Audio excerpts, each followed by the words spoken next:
السلام علیکم بچوں، آج آپ کی اسلامیات کا جو سیکنڈ چیپٹر ہے اس کا پارٹ 4 ہم اسٹارٹ کرنے جا رہے ہیں۔ اس سے پہلے ہم نے حج، اس کی اہمیت، حج سے متعلق اللہ تعالیٰ کے احکامات، حج کے فضائل، حج ایک عالمگیر عبادت ہے، اس سے متعلق ہم نے ڈسکشن کیا، اور ہم نے لاسٹ ٹائم جو ہے حج کے مناسک کے حج یعنی کہ مناسک کے حج سے متعلق جو ہے وہ اپنی گفتگو کا آغاز کیا تھا، اور اس میں ہم نے مناسک حج میں سے 6 مناسک کا ذکر کیا تھا۔ ٹھیک ہے، اس کو تھوڑا سا ریپیٹ کر دیتی ہوں۔ حج کے وہ طور طریقے اور وہ خاص اعمال جو حج کے دوران حاجی انجام دیتا ہے اس کو مناسک حج کہتے ہیں، اور یہ مناسک حج جو ہیں ان میں بہت سارے، جن میں سے چند کا ذکر آپ کے اس چیپٹر میں ہے۔ سب سے پہلا تھا احرام باندھنا۔ احرام کا مطلب 2 چادریں ہوتی ہیں جو حاجی حج کے دوران استعمال کرتا ہے، اور اس بات کا اظہار کرتا ہے کہ میں اللہ کی خاطر، اللہ کے لیے اپنا سب کچھ چھوڑ کر آ گیا ہوں، اور جو ہے میں نے اپنا مال، دولت، رشتہ دار، ماں باپ، بہن بھائی سب کو چھوڑ کر جو ہے اللہ کے حکم کو پر لبیک کہہ دیا ہے کہ اللہ جو ہے مجھے جس مقصد کے لیے بلا رہا ہے، جو ہے نیکی اور بدی کی جنگ کے خلاف لڑنے کے لیے، تو میں جو ہے وہ اس میں حاضر ہوں، اور اب جو ہے میں اپنی تمام تر نعمتوں کو چھوڑ کر اللہ کے دربار میں حاضر ہو گیا ہوں، اور پھر اس کا اظہار جو ہے وہ ان کلمات کی صورت میں کرتا ہے: لبیک اللہم لبیک لا شریک لبیک لا شریک لک لبیک ان الحمد والنعمت لک والملک لا شریک لک۔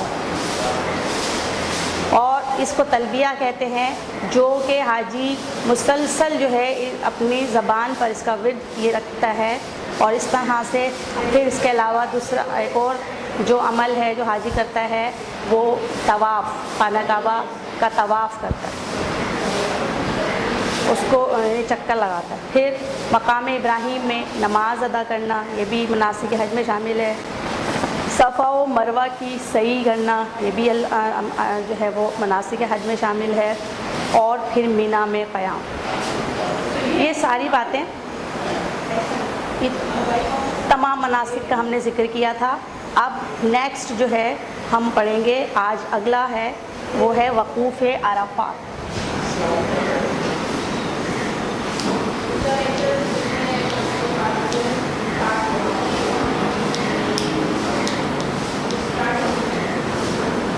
ٹھیک ہے، وقوف عرفات کا مطلب عرفات کے میدان میں قیام کرنا۔ 9 ذی الحج کو، آپ دیکھیں پیج نمبر 13 پڑھ رہی ہوں میں، 9 ذی الحج کو یعنی عرفہ کے دن حاجی مینا سے عرفات کے میدان میں جاتے ہیں اور غروب آفتاب تک عبادت میں مشغول رہتے ہیں۔ تو مسلمانوں کا یعنی حاجیوں کا 9 ذی الحج کو عرفات کے میدان میں عبادت میں مشغول رہنا اور قیام کرنا، یہ کہلاتا ہے وقوف عرفات۔ عرفات دراصل کیا ہے؟ ایک پہاڑ کا نام ہے، اور یہ وہ پہاڑ ہے جس پر آپ صلی اللہ علیہ وآلہ وسلم نے آخری حج کے وقت آخری خطبہ دیا تھا،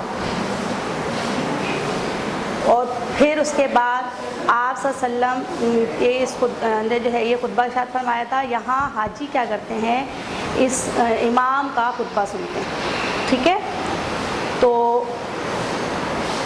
اس کو کیا کہتے ہیں آپ؟ وقوف عرفات۔ اور یہ مناسک حج کا جو یعنی کہ حج کے ارکان میں سب سے بڑا رکن ہے، اور یہ فرائض میں شامل ہے حج کے، یعنی کہ اگر وقوف عرفات رہ گیا، کوئی حاجی جو ہے وہ عرفات کے میدان میں نہ پہنچ سکا اور خطبہ نہ سن سکا تو اس کا حج نہیں ہوگا۔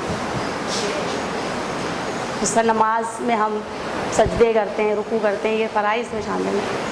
اگر آپ کوئی سجدہ کرنا بھول گئے یا رکوع کرنا بھول گئے تو آپ کا فرض رہ گیا، قیام فرض ہے، اس کے بغیر آپ کی نماز نہیں ہوگی، آپ کو دوبارہ ادا کرنی پڑے گی۔ بالکل اس طریقے سے حاجی کو جہاں اور مناسک کا خیال رکھنا ہے، اس رکن کا خاص طور پر خیال رکھنا ہے کہ اسے جو ہے عرفات کے میدان میں پہنچنا ہے اور خطبہ سننا ہے. تو یہ جو ہے وہ رکن اعظم ہے حج کا، سب سے بڑا رکن. ٹھیک ہے، تو کہتے ہیں کہ وقوف عرفات ہی اصل حج ہے، جو اس سے رہ گیا وہ حج سے رہ گیا، اگرچہ اس نے تمام مناسک ادا کر دی. سمجھ آ گیا آپ کو کتنی امپورٹنس ہے اس کی؟ مغرب کے وقت حجاج پھر یہاں سے مزدلفہ روانہ ہو جاتے ہیں، مغرب تک یہاں قیام فرماتے ہیں، اور اس کے بعد جو ہے پھر اگلا ان کا جو ٹاسک ہوتا ہے، اگلی جو منزل ہوتی ہے وہ ایک اور جگہ ہے جس کو مزدلفہ کہتے ہیں. اور پھر مسلمان حاجی جو ہیں پوری رات جو ہے وہ مزدلفہ میں گزارتے ہیں، خیمے میں قیام کرتے ہیں، اور اس کے بعد اگلی صبح طلوع آفتاب سے پہلے، یعنی کہ سورج نکلنے سے پہلے جو ہیں وہ مینا واپس آ جاتے ہیں. مینا سے عرفات گئے، عرفات سے مزدلفہ، اور مزدلفہ سے دوبارہ مینا میں آ گئے. پھر مینا میں 12 ذی الحج تک حاجی کچھ مخصوص اعمال ادا کرتے ہیں. سمجھ میں آ گیا آپ کو وقوف عرفات؟ نیکسٹ جو ہے وہ 8واں ہمارے آج کے ٹاپک کے حساب سے دوسرا ہے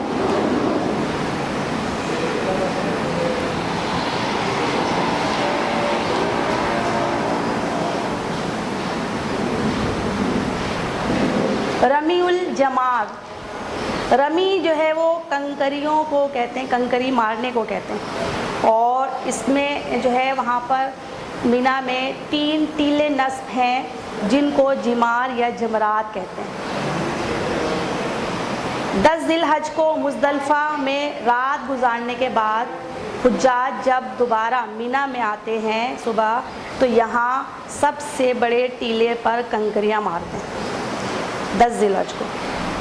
اور پھر اسی طرح 11ویں اور 12ویں تاریخ کو تینوں جمار پر کنکریاں مارتے ہیں، اور یہ عمل جو ہے رمی الجمار کہلاتا ہے.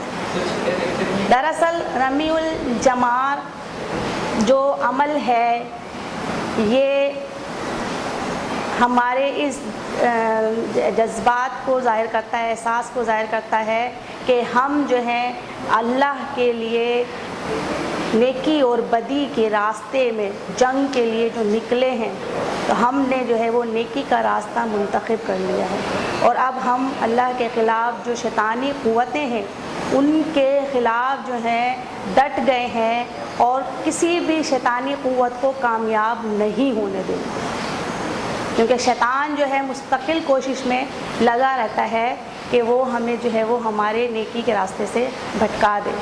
تو ہم یہاں اس بات کا جو ہے وہ اظہار کرتے ہیں کہ ہم جو ہے کسی بھی صورت میں شیطان کی جو ہے وہ چالوں کو کامیاب نہیں ہونے دیں گے.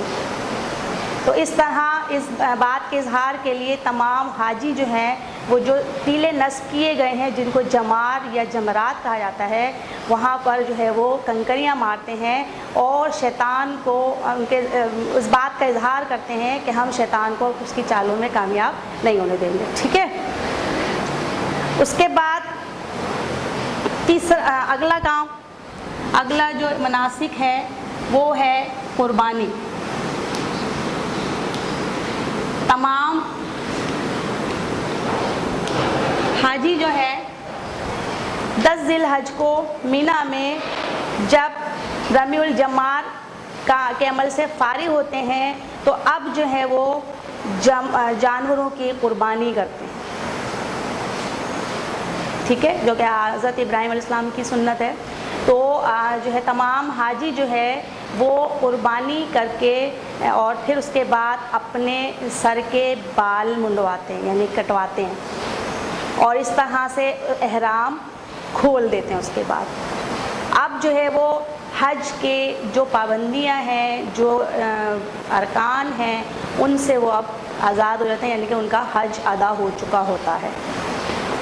ٹھیک ہے، تو 10 ذی الحج کو جو ہے وہ مینا میں حاجی رمی الجمار کے بعد قربانی کرتے ہیں، اپنے سر کے بال منڈواتے ہیں، کٹواتے ہیں اور احرام کھول دیتے ہیں. تو یہ عمل جو ہے وہ قربانی کا سمجھ میں آ گیا. پھر نیکسٹ طواف زیارت.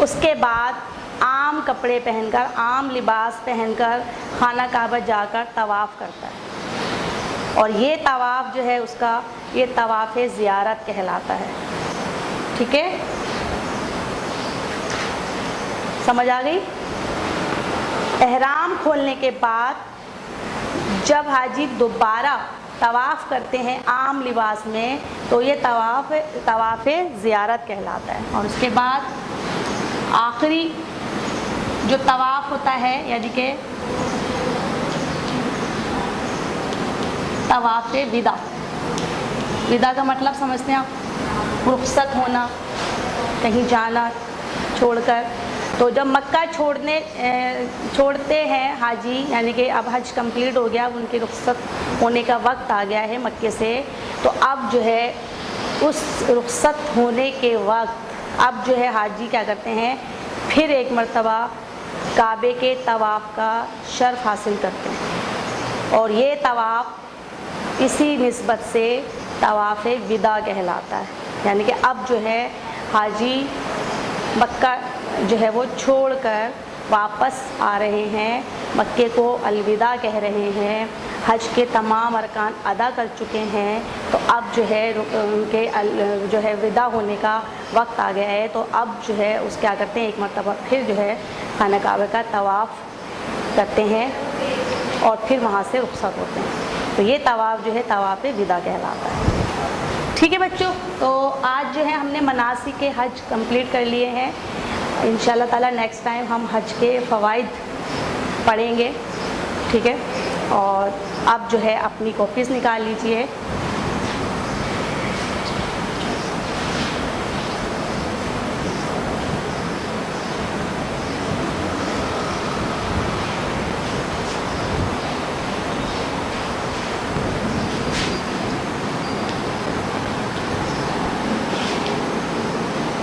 سب سے پہلے 2 خالی جگہیں پر کریں.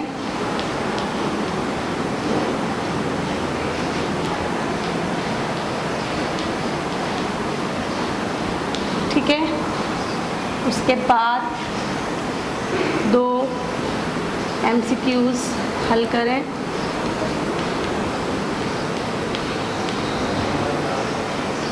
اس کے بعد 2 جملے درست کریں، یعنی غلط جملے لکھیں اور اس کو صحیح کریں. جی بچوں، آج کا کلاس ورک کر لیا آپ لوگوں نے؟ ٹھیک ہے، اب جو ہے آج کا ہوم ورک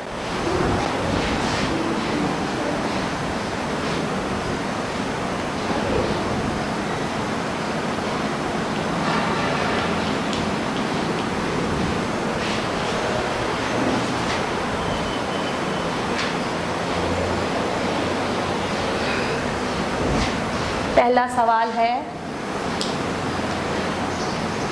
مناسک حج میں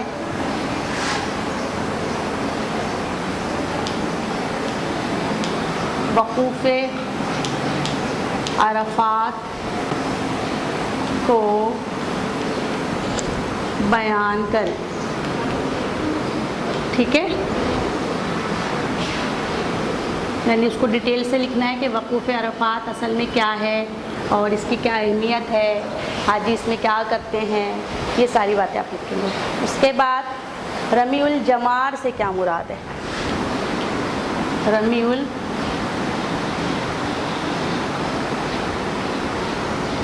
الجمار سے کیا مراد ہے، وضاحت کریں. ٹھیک ہے،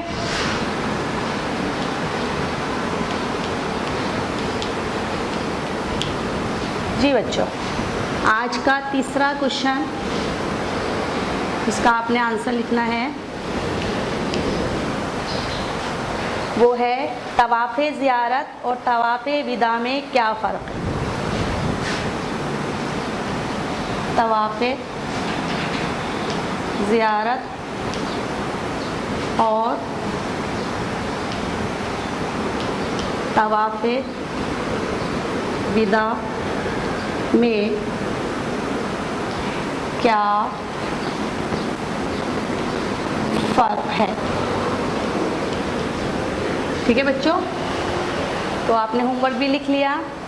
آج کی کلاس کا وقت ختم ہو گیا ہے. انشاءاللہ نیکسٹ کلاس میں دوبارہ آئیں گے. تب تک کے لیے اللہ حافظ.